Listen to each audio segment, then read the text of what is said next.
Welcome to zero relax life. வணக்கம் ஜோதி ma'am. வணக்கம் கஸ்தூரி ma'am. Okay, இப்போ நீங்கள் ஹிப் ரைசிங் யோகா அது பண்ண போகிறீங்க. அதுக்கு முதல்ல காலையில் நீட்டி நேராக படுத்துக்கங்க.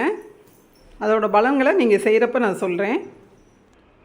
இப்போ உங்கள் நேராக கால்களை நீட்டி கைகளை பக்கத்தில் வச்சு ப்ரீத் வாட்ச் பண்ணிக்கிட்டு இருக்காங்க. நார்மல் ப்ரீத்திங்கில் இருக்காங்க. எந்த யோகா பண்ணுறதுக்கு முன்னாடியும் நம்ம நார்மல் ப்ரீத்திங்கில் இருக்கணும். நல்லா மூச்சை இழுத்து மூச்சை விடணும். இப்போ கால்களை ஊன்றாங்க அவங்க.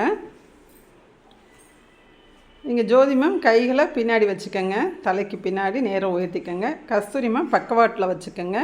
இப்போ ஹிப்பை நல்லா ரைஸ் பண்ணுறீங்க. Okay, very good. பார்த்தீங்கன்னா ஹிப் எவ்வளோ தூரம் ரைஸ் பண்ணியிருக்காங்க பாருங்கள். இந்த மாதிரி செய்கிறப்ப முதுகு வலி, இடுப்பு வலி, தசை பிடிப்பு இதில் எது இருந்தாலும் உடனே போயிடும்.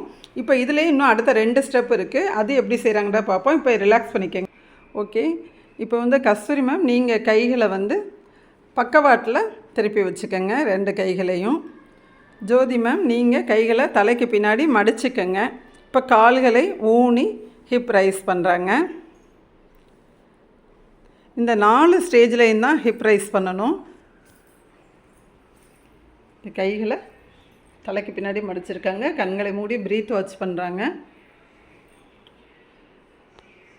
இந்த மாதிரி 4 ஸ்டேஜ்லேயே பண்ணுறப்ப இடுப்பு வலி, முதுகு வலி அதை சார்ந்த ப்ராப்ளங்கள் வராது. ஆசனம் செய்வோம், ஆரோக்கியமாக வாழ்வோம். தேங்க்யூ. ரிலாக்ஸ் பண்ணிக்கோங்க.